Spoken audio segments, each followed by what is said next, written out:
Hello everyone, this is Moritz from Wolkify.com. I'm here in Gamla in Stockholm, which is the old town, as you can see behind me. It's beautiful outside today, so I figured I'm gonna shoot a quick video, and what I want to talk about is the importance of using positive language. So please check it out. So I first started thinking about the importance of using positive language when I noticed what was going on every Monday morning that I walked into the office. What do people do on a usual Monday morning? They complain. They complain about the fact that it's Monday, they complain about the fact that they have to get up early again, they complain about the fact that they have to work again and they can't chill at home with their family and friends. So they frame something that they cannot change and that they have no impact on, the fact that it's Monday morning, as something inherently bad. Whereas on the other hand, when it's Friday afternoon, everybody's excited, everybody's chilled, everybody's talking positively about the next 2 days and what their plans are. They're talking about what they're gonna do for the next 2 days on Saturday and Sunday, and they're just so pumped that it's Friday, when in fact it's just another work day like Monday too. I mean, there's really no difference between Mondays and Fridays, besides the fact that on Fridays you have the weekend ahead of you and on Mondays you have the weekend right behind you. But just by using negative language, saying how much Mondays suck and how positive maybe Fridays are, just by using the language, you're already dragging yourself down. And you're already dragging everyone else around you down. So just by using negative words, framing different situations that you cannot change as inherently negative, already puts you in a negative mood, it puts you in a negative state, and you're actually influencing yourself and the way you see the world around you negatively. Now, this is something that a lot of people obviously know, but are not really aware of when they're doing it themselves. They might even notice it in other people, they might complain about their colleagues always being too negative, but they are doing it too. And it's very, very hard to get rid of that habit. So what I try to do, for example, is I'm cutting out systematically all the words that are negative when talking about anything. I'm trying to not frame anything as negative or positive for that matter, but mostly negative. I mean, I try to cut out the negative part. Actually framing things as positive obviously is also manipulating yourself, but it's not really bad. It's trying to improve your state, it's trying to improve your mood. So when talking about Monday mornings, I'm not complaining that it's early. I'm not complaining about the fact that I have to get up again. I'm not complaining about the fact that I'm sitting in front of a computer for 8 hours a day. Instead, I'm trying to focus on the positive side. I'm trying to focus on the good things. I'm trying to tell people that I'm excited to see them. Again, after the weekend, I'm trying to tell people about all the cool and fun shit I did throughout the last 2 days. I'm telling people how much I'm excited to work on the project that I'm working on currently. So these are all positive things. And of course, it doesn't necessarily mean that I'm not pissed that I have to get up at 6:30 and go to work when it's super cold and dark outside. It doesn't mean that I'm not pissed that some things are not working according to plan at work, but it's about how you frame things. I recently listened to a podcast by Tim Ferriss, and he was interviewing a guy called Josh Waitzkin. He used to be a chess prodigy, and now he's doing consulting work, and he's written a book about thinking and learning and how to do these things more effectively. So what this guy was saying is he has a young son, and he got really pissed when he looked at other parents talking about weather outside as bad or good. He said it's really just weather, and what you make out of it is really up to you. It's really up to you how you frame the weather. So what he did was he would always get excited when there's like a thunderstorm outside and when it's like raining and like really pouring down. He would get excited about that and try to pass that mood forward to his son. So nowadays, he says, his son would come up to him when it's raining outside, when there's a real storm going on, and he would be like, oh my god, it's such awesome weather, let's go outside and play. And this is exactly what this Josh Waitzkin guy would do.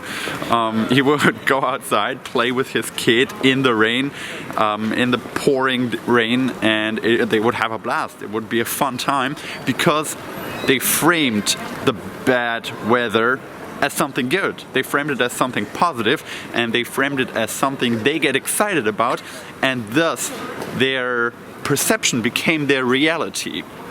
This is really exciting stuff for me because it really means that you are in control of what your reality looks like. You're really the one shaping your reality, and you are the one deciding whether or not something is good or bad for you. And really there is nothing that is only bad. Everything that is not going according to plan in your life, you can reframe into something positive. In every bad situation, you can see a positive side if you're just looking clearly and if you're just trying to embrace that positive side and not go to get too focused on the negative side. Another quick mention I want to make is this book I'm reading right now, Tribal Leadership. I can highly recommend it. Check it out. It's about how to lead people and how to create tribes around you so they effectively lead themselves. And why I'm mentioning that is that in this book they're also talking about the importance of using language and how language and how people use language really shows which state of mind they are in and what level in their tribal leadership they have already reached. So what they're saying is that there are 5 stages, and in the lowest stage you're saying life sucks. Everything sucks, including your life, but also the rest of life sucks. The world is a bad place and you're doomed to be living in it. The second stage is that your life sucks. You see that other people are having a fine time. You see that other people are actually enjoying to be alive, but your life sucks. So you're jealous of them and you just hate the fact that you are not as lucky as they are, apparently. Then stage 3 comes along and you find out that life is actually great and that you are great. You're saying, okay, I'm awesome, I'm great at what I do and I am awesome, but I'm pretty much awesome compared to the next guy because that guy sucks. This is stage 3, and this is actually where a lot of people are stuck at work. They think they're great, they think what they're doing is great, the product or the service they're creating is great, but everybody else sucks. And you want to get out of that paradigm at some point too. What you want to be getting at is stage 4 and 5. So stage 4 is saying that we are great. You, the team, you, the tribe that you're part of is great. And that of course reflects in the language that you're using. You're not talking about I, you're not talking about me, you're not saying all these kind of self-centered words. Instead, you're saying we are awesome. What we are doing here is great. We are really making a contribution. And actually when you get praise for the work you're doing, you forward it to the tribe that is behind you. You forward it to the people that you're working with, and you're not seeing yourself as an individual and individuum anymore, but as a part of a larger movement. And then if you get past that stage even, that's like the elite level stuff, that's like the Macintosh group from the early 80s and people like that who really accomplish amazing things, and this is level 5. This is where people say life in general is great. I mean, I am great, you are great, everyone's great, the product we're building is great, the company we're working for is great, everything is great.